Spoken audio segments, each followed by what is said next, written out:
ಏನಪ್ಪಾ ಅಂತ ಹೇಳಿದ್ರೆ, ನೀವ್ ಹೇಳ್ತಾ ಇದ್ದೀರಾ ವರುಣ್ ಆರಾಧ್ಯ ಅವರು ಒಂದು ಹುಡುಗಿ ಲೈಫ್ ನ ಹಾಳು ಮಾಡ್ತಾ ಇದ್ದಾರೆ ಅಂತ ಹೇಳ್ಬಿಟ್ಟು. ಸೊ ಇವಾಗ ಒಂದು ಹುಡುಗಿಗೆ ನ್ಯಾಯ ಕೊಡ್ಸಕ್ ಹೋಗಿ ಇನ್ನೊಂದು ಹುಡುಗಿದ್ ಲೈಫ್ ನೀವು ಕೆಡಿಸ್ತಾ ಇದ್ದೀರಾ ಅಂತ ನಿಮಗೆ ಅನಿಸ್ತಾ ಇಲ್ವಾ?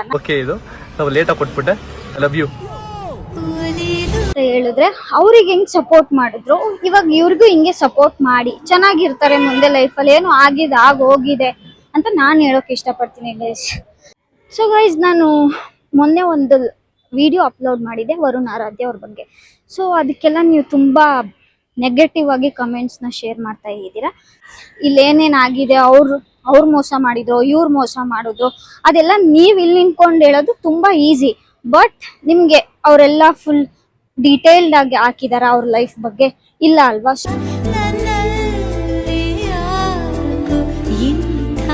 ಆಕ್ಚುಲಿ ನನಗೆ ಒಂದು ಟಾಕ್ ಬೇಕಿತ್ತು, ಅದಕ್ಕೆ ಬಂದಿದ್ದೆ.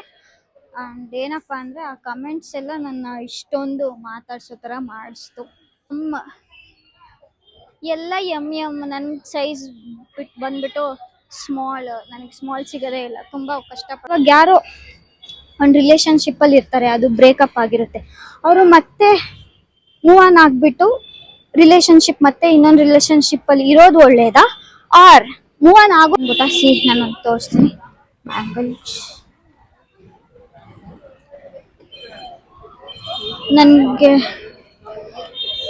ನನಗೆ ತುಂಬಾ ಇಷ್ಟ ಆಗಿದೆ ಗೈಸ್ ಬ್ಯಾಂಗಲ್ಸ್. ಇವಾಗ